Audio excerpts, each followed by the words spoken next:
So it's a pleasure today to welcome Professor John Swinton to us as our speaker. John did his first degree and his PhD in Aberdeen and was telling me that actually pretty much everything has been in Aberdeen, I think. He was telling me what a wonderful place Aberdeen is, and I'm sure he'll tell you more about that as well. He's currently Chair in Divinity and Religious Studies in the School of Divinity, History and Philosophy there. He's also a registered mental nurse and registered nurse for people with intellectual disabilities, and he served as a nurse for 16 years, initially in the field of mental health and more lately within those with intellectual disabilities. He's worked as a hospital chaplain within each one of those areas as well. He's also an ordained minister in the Church of Scotland, which he tells me is, of course, the one true church, along with many other one true churches. And he's Master of Christ College, Aberdeen, the university's theological college. So he's a major figure in development of disability theology. And today he's going to be talking to us on hearing voices, theology, psychiatry, and the lived experience of hearing voices. John, it's a pleasure to welcome you. Thank you.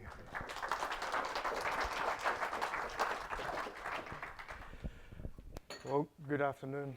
Thank you for your very kind introduction, Keith. And thank you for the advert for the One True Church as well. That was very helpful. I'm sure you're part of my task here. There'll be an altar call at the end, so for any Anglicans. It's a pleasure to be here and to get the opportunity to speak to you about a few things that I hope you'll find interesting, but you'll certainly find challenging, but hopefully ultimately will be transformative in the sense that we'll think a little bit differently at the end of what I want to share with you. You may not agree with everything, but I think you'll find everything that I'm talking about interesting and challenging.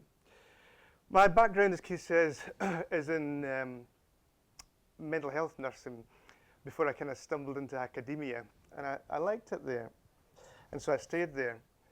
But all my life I've spent with people who see the world differently. So people with profound intellectual disabilities, people with severe mental health challenges, people who just see the world differently. And if you hang around with people that see the world differently for long enough, you start to see the world differently yourself. There's positives and negatives in that bit. But the way I look at it is that was my place of formation. It shaped and formed the way I look at the world in quite profound ways. And then when I ended up in academia, that was my place of vocation. That's the place where I discovered where I was put by God to do certain things. But it was also a place where I was able to ask questions like, how do I make sense of all of that in a theological context? So that kind of formation, vocation takes me to where, me as a theologian, where I am today. But one of the things that always struck me as interesting was that the tension between the way in which psychiatry / mental health professionals saw and understood mental health challenges and the way that people experienced them themselves. And so people had very deep and profound experiences, and particularly deep and profound religious experiences that were automatically almost subsumed to the diagnosis. So it wasn't possible to have a spiritual experience. It's just schizophrenia talking, or your depression talking, or your bipolar disorder talking, or whatever it is. And that voice of the individual, which always was really fascinating and important to me, seemed to be subsumed by the power of diagnostic labels. But more than that, the power of the assumptions that go alongside of diagnostic labels. I don't have any problem with diagnosis, and I'm not in any sense anti-psychiatry, but it's the way in which the mental health diagnosis shape and form our thinking, for those of us who very often don't know what we're talking about, that's profoundly important. So there's a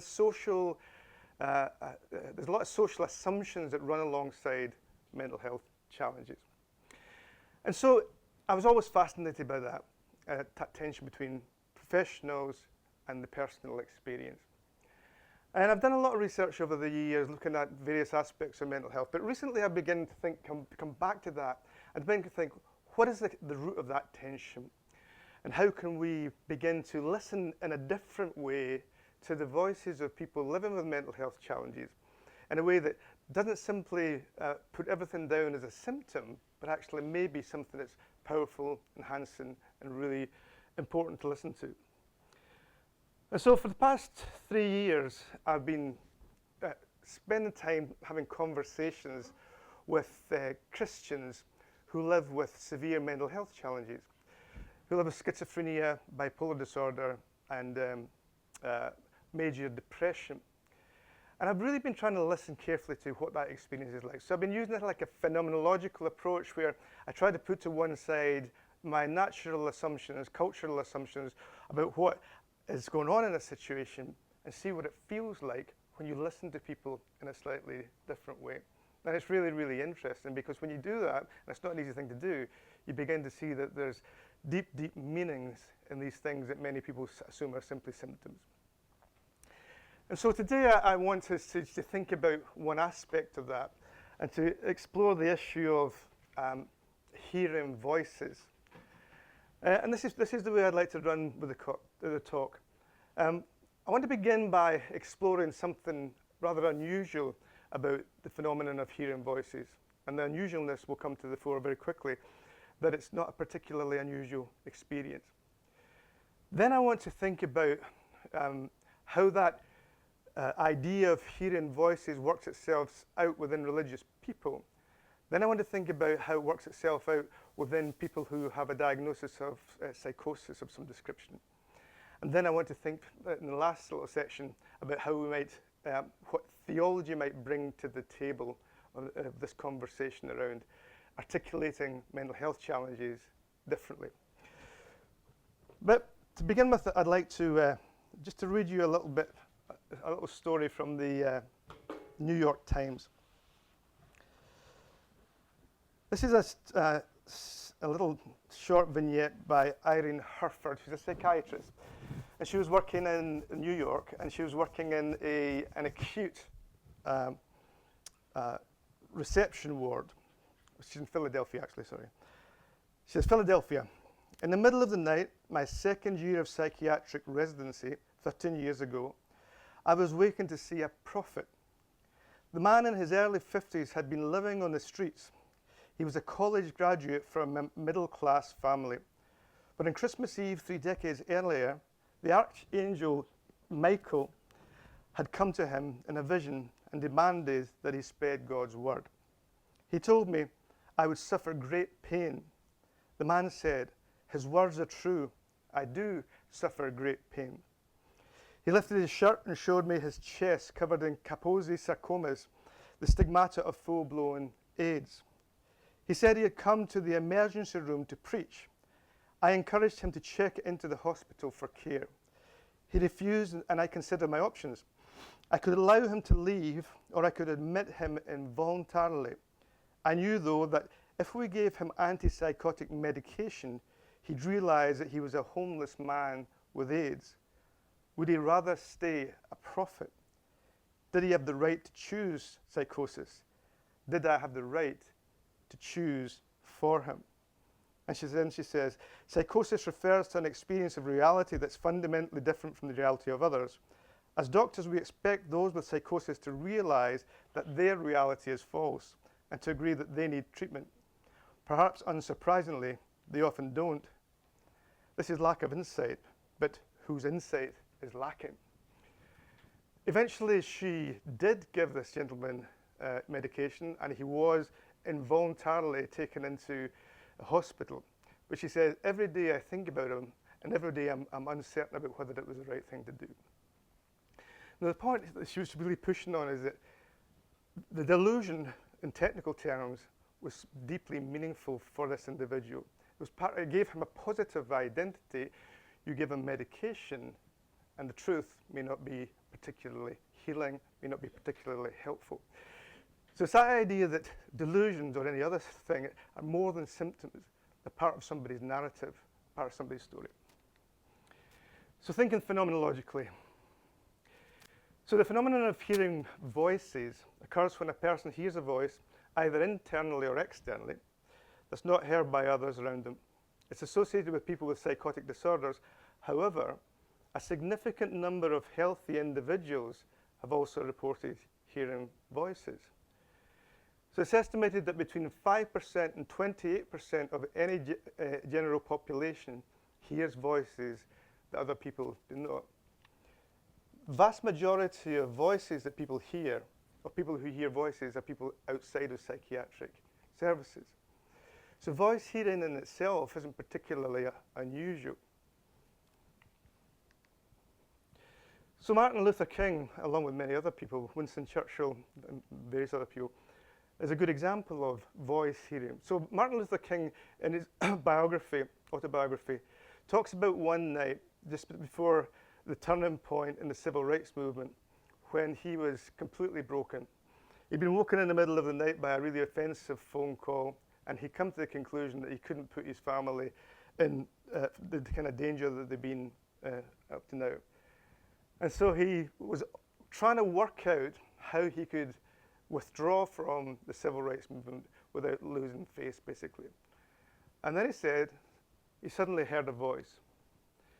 It seemed as though I could hear the quiet assurance of an inner voice saying, Martin Luther, stand up for righteousness, justice, stand up for truth, and lo, I will be with you, even until the end of the world. And he describes that as a turning point. As a point in his life where he suddenly realized that God was with him and he was able to find the strength to continue with that. And you find these examples in history of people at particular crucial moments hearing voices and particular things occurring. Tanya Luhrmann, I don't know if you've ever come across this, she's a really interesting anthropologist. Now she, a few years ago, wrote this book called When God Talks Back. And it's a extensive ethnography of the vineyard communities in the United States. Vineyard communities are Pentecostal charismatic congregations within which hearing the voice of God is something that people constantly talk about. So it's something that's deeply embedded in that. So she spent 2 or 3 years with these congregations exploring how and why and what it was like for people to hear the voice of God. Because people constantly talked about God as an ongoing conversation with God. God is a presence. God is a way in which they can relate in a very physical and psychological way. And the conclusion that she came to was that Christians do something rather unusual, and probably all religious people do something rather unusual. They train themselves to develop a different theory of mind. So as they engaged, in this case the vineyard people, engaged in their spiritual practices, in particular she highlights Ignatian spiritual practices, they learn to discern which thoughts are theirs and which thoughts come from God. So it's a process of discernment. And it's quite a radical shift in terms of the theory of mind that is prevalent within Western culture, because for the most part we assume that our own thoughts are simply our own thoughts contained within our heads. But for these Christians, there's a different way of understanding the mind. And within that process of spiritual discernment, so that you know which thoughts are yours and which thoughts you know were not yours, is fundamentally important. And so when God speaks, it's not necessarily an external thing, but it's certainly heard internally as specific phrases which are different from other specific phrases that people think. So that idea of hearing the voice of God or hearing voices is embedded within most mainstream, certainly charismatic type traditions. Now Luhrmann's very interesting because she, following on from that ethnographic work, she began to think about the implications of that for understanding psychosis. Why is it that Christians can hear the voice of God and everybody thinks it's fantastic, and somebody with a psychotic disorder hears the voice of God and everybody thinks it's terrible and they have to be forcibly locked up and forcibly taken into, forcibly medicated? And so she began a second ethnographic or series of ethnographic projects looking at the way in which psychosis is experienced across cultures. And so she focused in on America, China and India, and Accra in Ghana in Africa. And engaged in a series of interviews with people living with schizophrenia in each of these contexts. And what she discovered was something very, very interesting. So the comparative studies of psychotic experience in America, China, India, and Accra.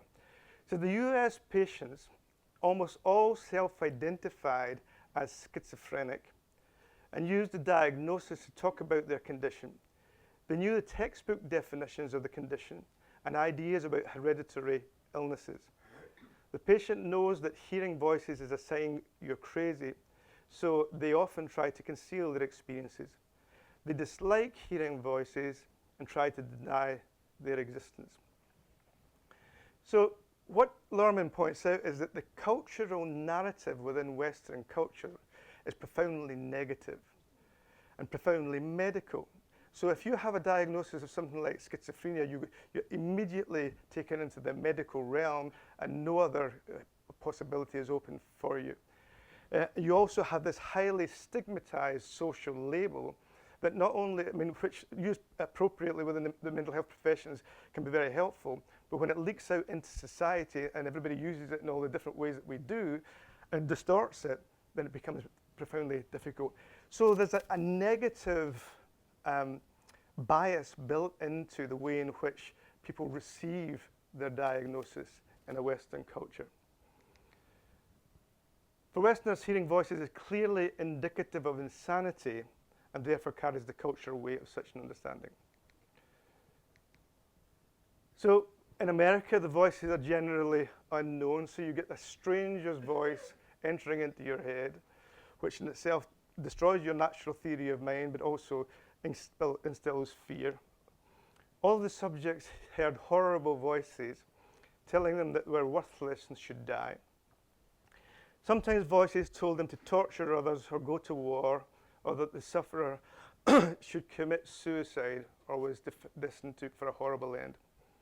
One person referred to her suicide voice because they were constantly telling them to take her life. But then when she began to speak to people with the same diagnosis in India, something slightly different emerged.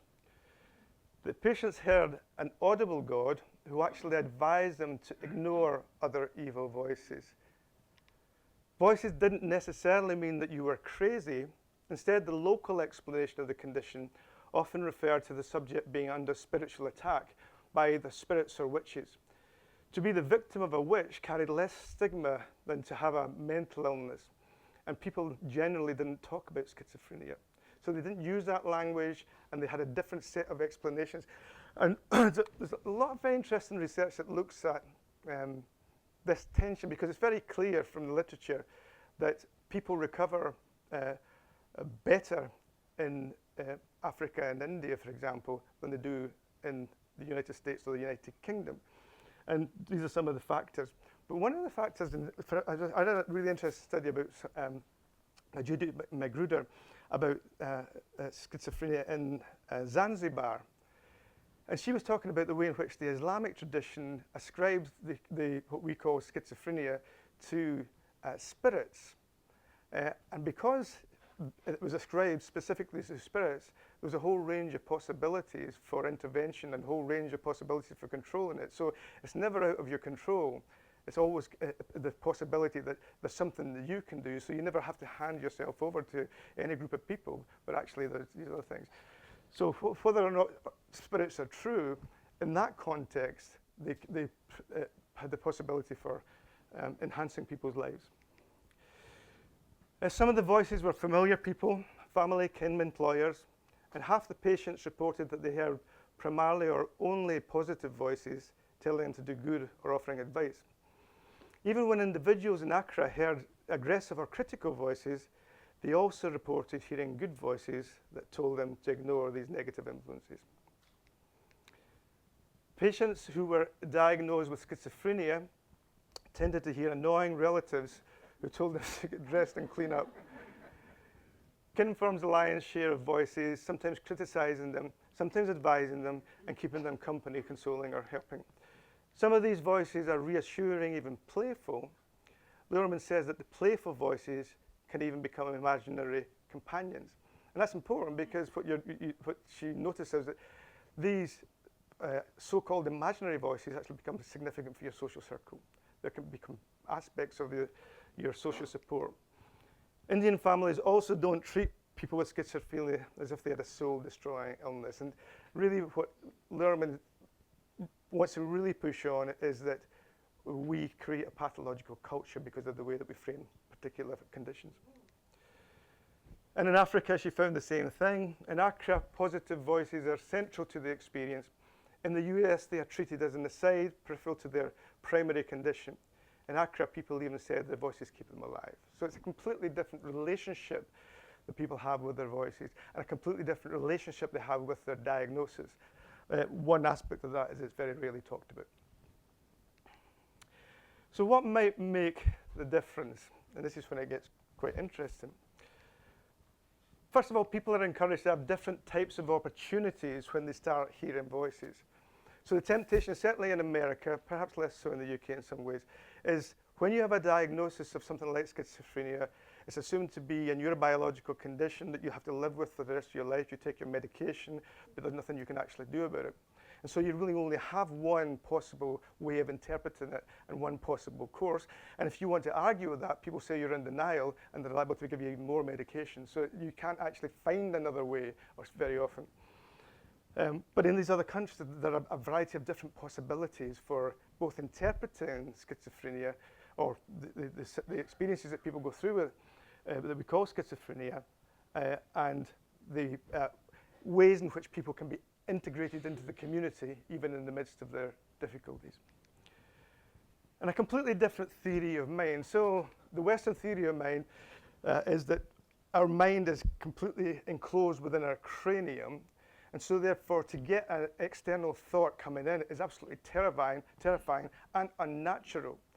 So when somebody with schizophrenia in America, at least according to this study, hears a voice, it's terrifying because that's not how your mind's supposed to work.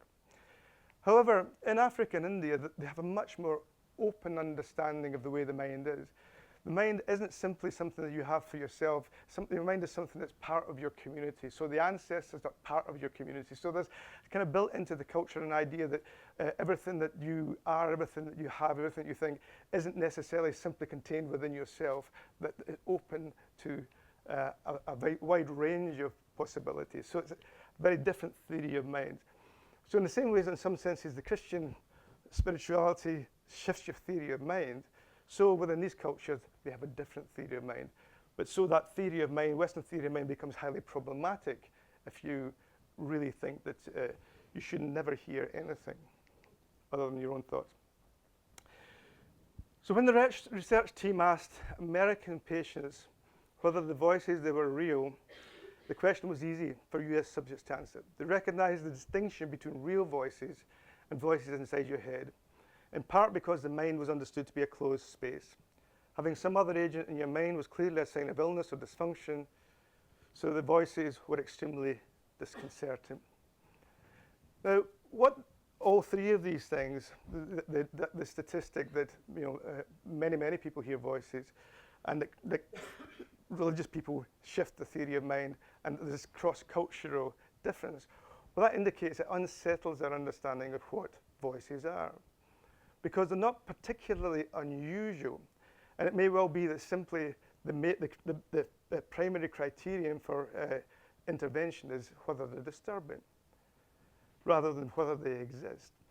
And it's possible, of course, to have a different type of relationship with your voices than we may standardly understand. And so something like the Hearing Voices Network, which was formed in Holland many years ago by Marius Rom.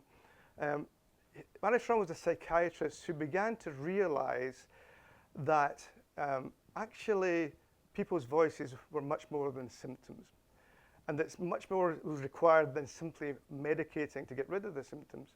It's actually the way that people interact with their voices that brings about particular changes and particular ways of coping. I mean, he argues that voices are very often the product of trauma, and in order to deal with that trauma, you need to be able to deal with the voice in a creative and constructive and narrative way.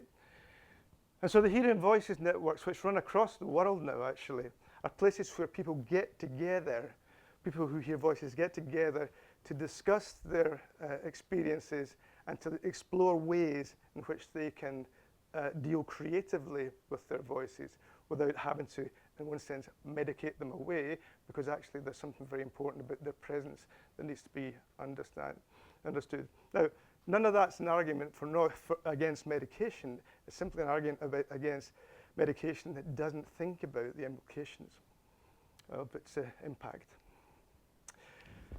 So this takes us, or begins to take us into some of the research that I want us to share a little bit of you that I've been doing. Because we have a kind of pathological culture that assumes immediately that if you have a diagnosis like schizophrenia, that there's only one pathway and it's profoundly negative and everything will fall apart. The outcome of that is that people who live with unusual experience or unconventional mental health experiences tend to be silenced. In other words, they may talk a lot, but people don't listen to them. Now, Miranda Fricker, who is a very interesting philosopher, a number of years ago, wrote this book called Epistemic Injustice. And she said epistemic injustice is when somebody is discredited as a bearer and knower of knowledge. When you have something to bring to the table of knowledge, but nobody will take it seriously, you experience epistemic injustice.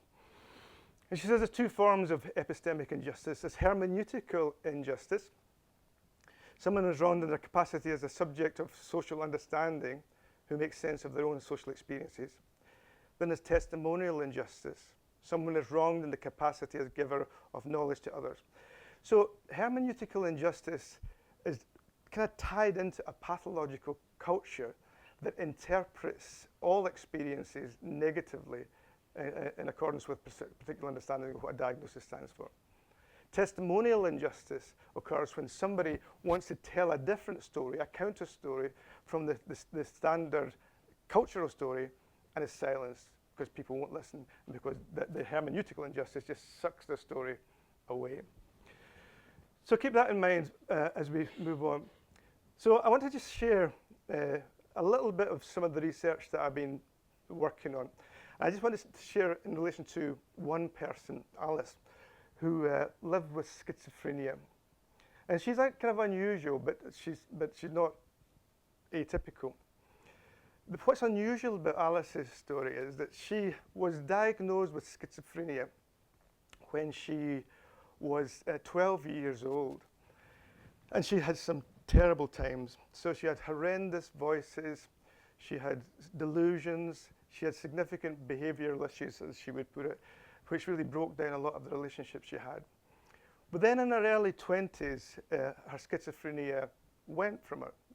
She puts it down to supernatural healing because she feels that people in her church prayed for her and the schizophrenia went away. Her psychiatrist put it down to her being misdiagnosed. And that's important because there is a temptation, because many people with schizophrenia, many people with psychosis get better. And there's a temptation to say that they never had it in the first place. And that's certainly what happened with Alice. So Alice's story. And so she came to me and we had a series of conversations around her, various things, but around her experience of voices. And in particular, around her experience when she no longer had voices. So the beginnings, first description is she went to a spiritual interpretation. She says, my earliest recollection of it would be at age 12, where I was sitting out in the back garden and I heard a voice that was outside of myself talking to me. And it wasn't very nice. In fact, it freaked me out. Growing up in the church that I had, my initial response was, well, this is obviously just demonic. I just need to pray more. I assumed that it was wrong and that obviously it showed that I was going through some spiritual stuff.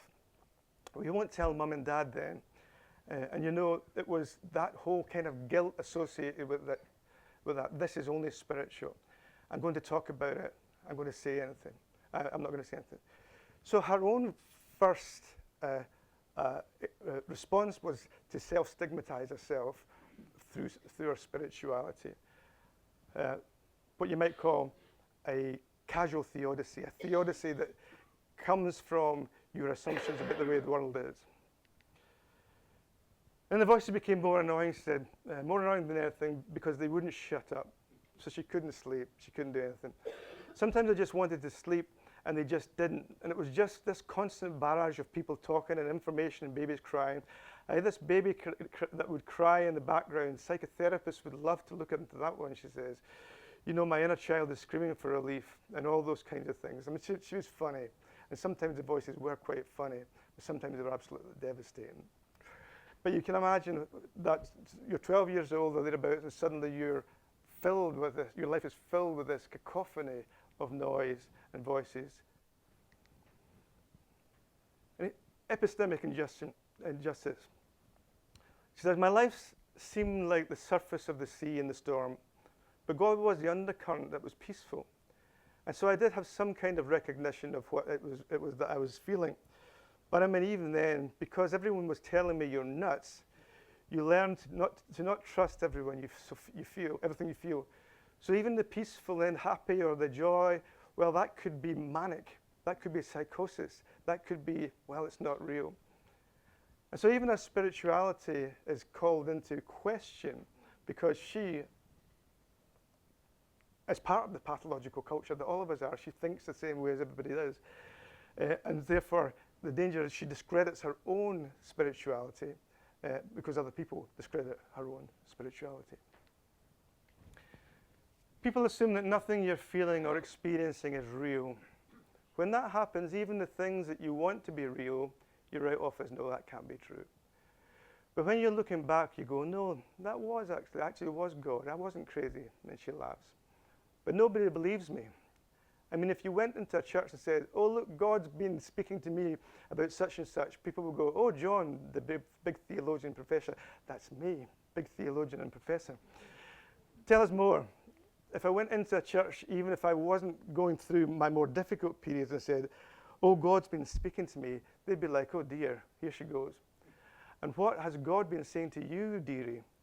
So yes, it's hard to write off people pretty quickly when it comes to God and everything else. That's really, really important, because can you imagine having a deep spiritual experience and really wanting to articulate that, and people just saying, yeah, of course it is. It's the schizophrenia speaking. Then she gets really interesting. She says, our voice is inevitably bad. Yep. I think that one of the things I found difficult was that they, the psychiatrists, would be like, your voices are bad, so we're going to give you medication to get rid of your voices. But I would say, yes, sometimes the voices are terrible, but not all the voices are bad. Can we keep the nice ones? And so I understand why a lot of people don't take their medication, because it's actually sometimes a lot harder to be without your friends and to be with your enemies as well. It's better to have them all than to have none. What they don't take into account is that this is somebody's narrative, and these are characters in the narrative. And you can't it's like taking away their family, you know. It's like you can't do that and not have any repercussions of that. You can't. So at one level, you have a model of healing which says, if I give this person medication to overcome their voices, they will be well and on the way to recovery. And over here, you have a narrative that says, if you give me medication to get rid of my voices, I'm going to be lonely, I'm going to be broken. Somewhere in between the two, I'm not suggesting that these are polar opposites, but they are perhaps two very different ways of looking at the same situation. Then she talks about loneliness. One of the big things I found really hard when I first was healed was that I was really lonely. It was suddenly really quiet. I didn't have anyone to talk to in the middle of the night. And so that was really hard. I went through this whole grieving process for things, for people that weren't real, which was really difficult, because who do you go to for that? Hey, I'm really grieving over a friend that never actually exists. Then she laughs, and it's kind of hard. And she talks about one of her voices, which was particularly significant. Anne was an actual person to me, even though she wasn't a person. And I knew she wasn't real, I knew not to talk to her in public, but she was someone I could confide in and talk to. She was a person who was always there when I was upset. She was probably the biggest loss to me. She wasn't there after that. I had to do it alone. I had to figure out how to do life alone. I mean, she wasn't always the best influence, you know, but she was there. And that's really hard to explain. And it is hard to explain. How can you articulate grief for somebody who's not there when the very articulation of that grief will be assumed to be you're returning to your pathological state? And so she had those two things. She found herself lonely, but she also found herself grieving. And she found herself grieving alone. And finally, she says, I would meet people when I was in hospital, and a lot of them in their sane moments, and you can always tell when someone is having a lucid moment, would talk about how lonely they were and how much their medication just made them feel so lonely and isolated. And it's like if you're used to years of being surrounded, to take away the community is crazy. It's crazy. It doesn't actually address what the community was there for in the first place. And then she goes on to discuss what that may mean. Now, the significance of that is that it's very clear that it's a complicated situation that she finds herself in. But it's also very clear that her voices are not simply symptoms, they're actually participants in a narrative. And for her to be able to be heard, and that was one of the things that she found quite releasing in terms of the interviews that we did. For her to be able to be heard was to be affirmed. Not necessarily to be agreed with, but to be heard was to be affirmed. Okay, so coming towards the end of what I want to talk to you before we talk together. In the light of all of that stuff, what kind of theological themes might we draw together? First one, you might think about Romans 12:2 when Paul talks about renewing our minds. Because the renewing of the mind that Paul talks about has to do with allowing your religious tradition, the Gospels, the Scripture tradition, to change the way you think, to change your perception of what it means to think and to act accordingly. But that motif of renewing your mind also opens up space to rethink the nature of the mind in the light of the experiences of people who perceive mind differently and who live out and live into mind in different ways. So there's a richness in that scripture that we can use to illuminate things that perhaps couldn't be seen otherwise. Secondly, pathogenic cultures. One of the things that's very clear from the literature, and one of the things that's very clear from the research I'm engaged in, is that all of us are participants in a pathogenic culture. So it may well be that pathology is manifested in an individual, but actually there's a loop, and that loops back into culture, and actually all of us are responsibility for one another's pathology in that sense. And recognizing that and recognizing the need for a different type of culture is a fundamental ecclesiological move that I think needs to be thought through. The issue of language, I won't go into that. The question of the demonic. It was interesting that Alice went straight to the demonic. And there are many, many people who go straight to the demonic, particularly in relation to hearing voices, but also in relation to mental health in general. But there's two things I would say in relation to the demonic. First thing is, why is it that we tend to move straight into the demonic as an explanatory framework for somebody living with a psychotic illness, and we don't go straight into the demonic when we think about politicians or bankers or those who are in power? The place where there seems to me the real demonic is, and where Paul talks about the real demonic being, why would you pick on the most vulnerable people in society to ascribe that way of interpreting and understanding people's experiences? But secondly, when you look at the encounters of Jesus with the demonic in the Gospels, they bear very little, if any, resemblance at all to psychotic experience. The demons in the Gospels, they know exactly who they are, they're very fluent, they know who Jesus is, and they're terrified of Jesus. And if you just read the accounts of the demonic and read DSM criterion for psychotic disorder, and you'll see they're just not the same thing. They don't run together. We might assume that because we know one or two things from Hollywood movies about what demonic looks like, but actually there's a significant problem of recognition there. And finally on this point, the fragility of God's presence. So one of the things that we might want to bring to somebody in a situation like Alice's is the presence of God, the assurance that God is with her, and the assurance that God is ever present. And yet, the pathogenic culture we have, the way that she doubts herself, the way that we doubt her, actually makes her relationship or her contact with God quite fragile in that sense. And we need to be able to deal with that fragility in a way that's healing. And that's a complicated thing to do. 2 more points. Solidarity. Sitting at the heart of the gospel is God's solidarity with human beings. The incarnation is all about God showing solidarity and bringing about transformation through solidarity. So epistemic solidarity, changing the way that we listen, changing the way that we perceive things, and changing the way that we, the interpretative frameworks that we use as we listen to people is fundamentally important. Recognizing the absence of a culture of solidarity, because it's very clear that people are isolated, people are lonely. And finally, hospitality. Now, this part is particularly important. I emphasized earlier on that I'm not in any sense trying to push against the interpretations that come to us from mental health professions, because I'm not at all. But I think that the way in which we can, the church and theology and religion can begin to come together is via the motif of hospitality. So in order to be hospitable to somebody, you need to treat them with integrity.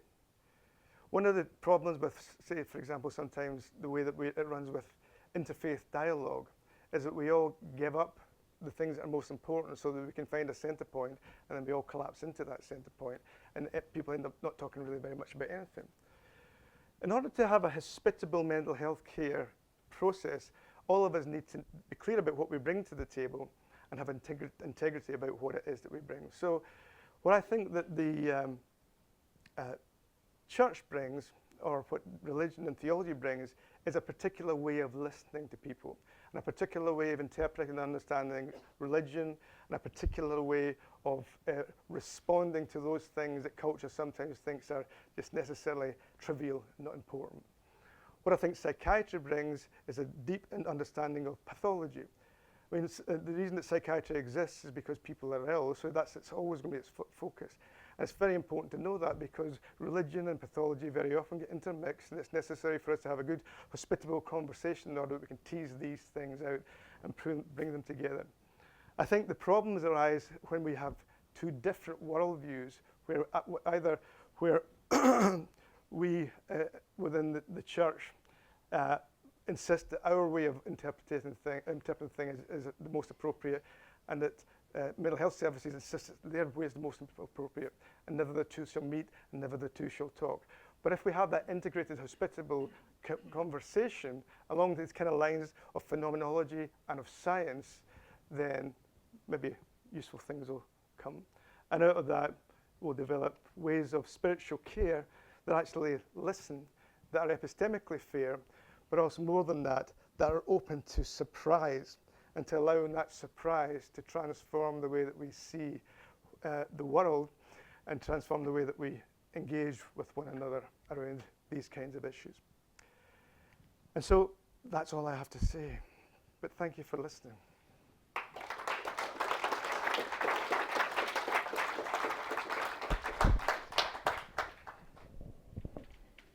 Thank you, John. That's challenged my way of thinking anyway. So time for some questions. We've got 15 minutes or so. Who would like to start off? And wait for staff to come with a microphone. There's a lady down the front here. What you said is music to my ears, because I was a GP for many years Oh, is that so? in Cambridge. And I came to think that it was really so important to listen and try and make sense of what people were saying. Yeah. And as you say, people tended to be either you could see that these voices were helpful and helping them to sort out what on earth was going on with them, but sometimes they were out of hand. That's right. And people then appeared, as you say, paranoid, and they were extremely frightened. Yeah. And people tended to sort of fall into those two groups or somewhere between. But we were never taught, I mean, as medical students, No. and I'm talking about nearly 60 years ago, never to listen to what anybody actually said. The important thing was they were talking nonsense, so therefore they were ill. That sounds like divinity students, actually, for slightly different reasons. Question just here.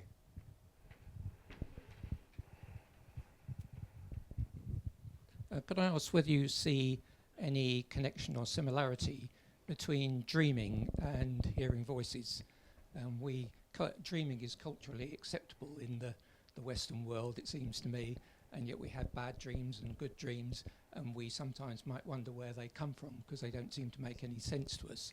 And I just wondered whether, as a phenomenon, there are some sort of connections there between those two things. I think there'd be two different things, but I imagine there would be crossover between the two, because sometimes people hear voices when they're in the dream state, where you're between waking and sleeping. So at one level there would be a connection. I think the kind of experiences that people have in terms of waking voice hearing is quite different from the kind of dream-like experiences that we have. But there's bound to be a connection, and there is actually some research that looks at that as one way of beginning to get into understanding voices. Yeah. Joe's hand at the back.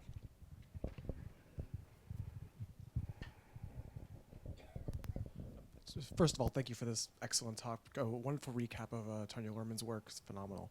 I wanted to ask, and this may soften some of your views a bit, how much, this is a tough phrase, how much the sort of things we see of voices, particularly religious voices in schizophrenia, are due to a shared neurological mediation with something more along normal religious behavior.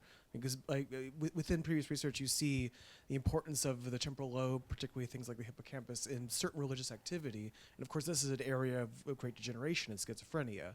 So how much, when we're thinking about epistemological generosity, how much of that skepticism should be brought towards knowing that that is going to be an area more affected than others? That's very good. I'm going to steal that expression, epistemological generosity. Thank you very much.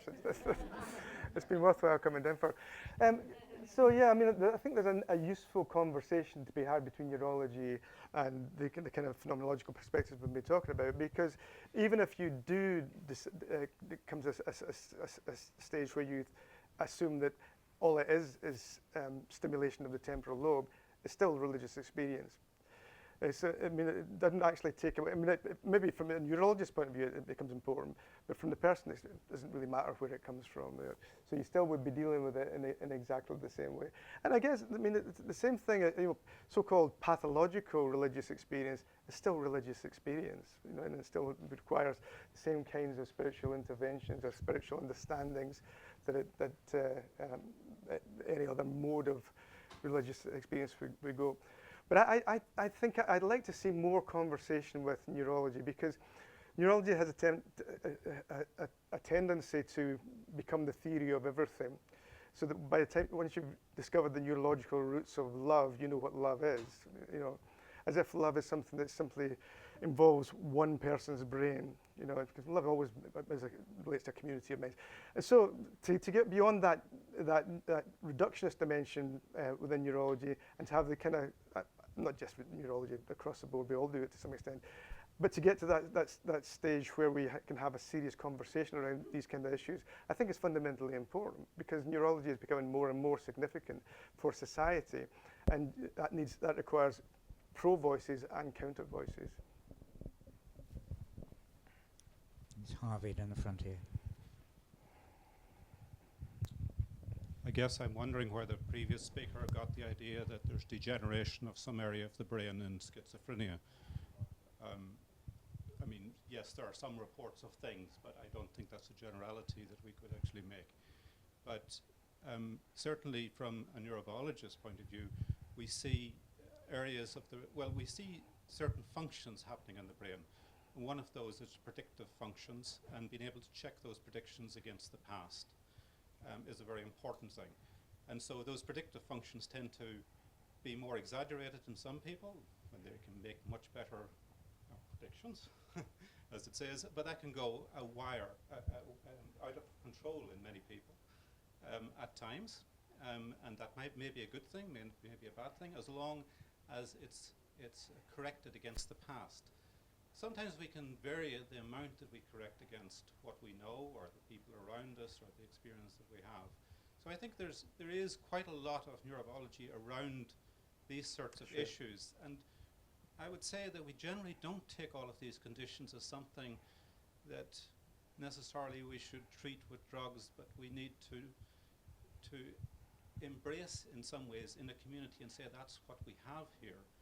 And it is possible that some of these people actually have much better function in some areas than we do ourselves. That's right. So we need to look at it in a sort of occurring manner. Yeah, I would have no doubt to that. I agree with that. And I think I mean, something like schizophrenia is complicated, obviously, because it's not necessarily a single thing. It's a continuum of various things, potentially. So tying it down to any specific cause is complicated. But I think that emphasizes, because if you're going to talk about when somebody goes too far, then there's the move into pathology. What interests me is who decides what that too far is. And in relation to spirituality and religion, I think that's a really interesting conversation. So. Right, thank you very much. I don't know how many of you here have seen the film Harvey, but I would highly recommend it. It resonates beautifully with this talk.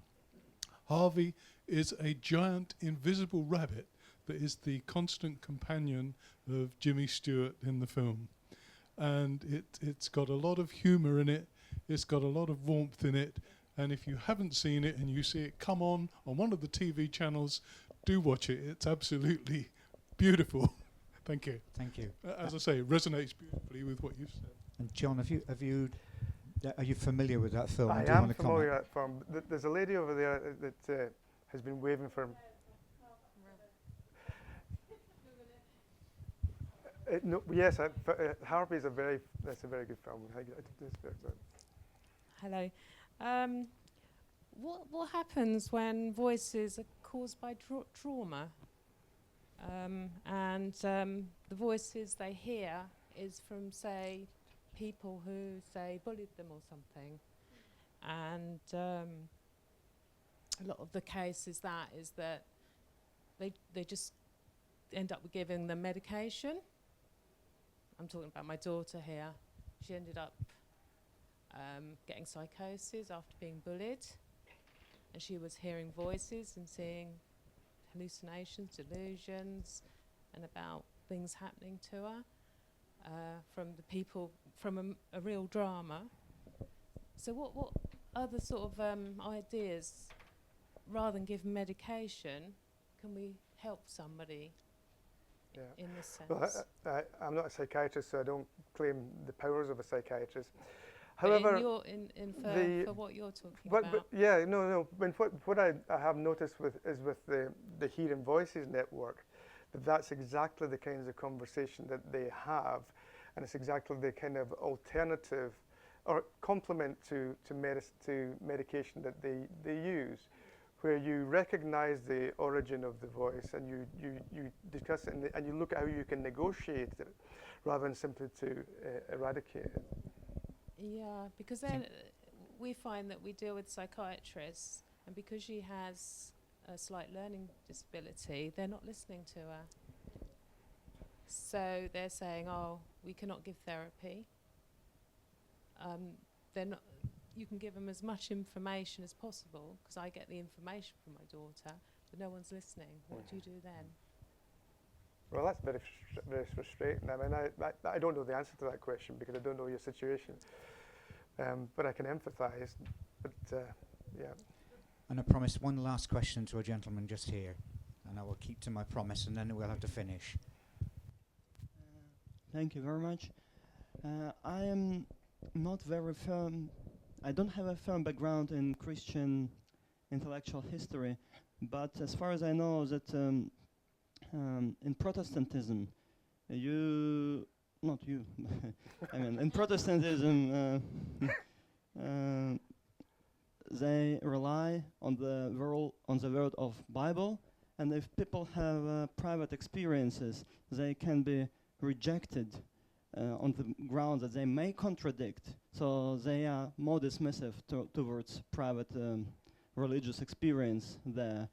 And can it be a reason for partly a reason for this pathogenic culture that arose later, like after the Reformation? I guess if I said I belong to the one true church, I deserve that question. I think that certainly the boundaries of orthodoxy are quite firmly policed within the Reformed tradition, which is my tradition. So it is difficult for somebody to have an alternative spiritual experience, which becomes problematic if you, for example, wanted to gauge a delusion by the established belief. Because then you have actually, what you have is theology determining whether something's a mental health challenge, which is quite problematic. But as to whether or not the kind of Reformed tradition's emphasis on the Bible and the accompanying focus on language has contributed to a pathogenic culture, or a culture that is negative towards mental health challenges, possibly. Because if you have an understanding that everything comes to you through words, then you probably also have an understanding that everything comes to you through the intellect. And so as soon as you have any problems with your intellect, be that through a learning disability or mental health challenge or dementia, then people will automatically begin to think, well, actually there's something wrong with your soul. So there is a conflation there, a cultural conflation that can be quite difficult. And I think it's been described, our culture has been described as a hypercognitive culture that places reason and intellect above love and community and relationships. And in a hypercognitive culture, you do have a difficulty because anything that goes wrong with your mind or is perceived to be wrong with your mind is actually generalized to the whole of who you are. Thank you ever so much for that, John. You can tell from the number of questions that we've had that could go on for a long time. You've stimulated people's imaginations and their thoughts. You've challenged our way of thinking. So can you join me in thanking Professor Swinton?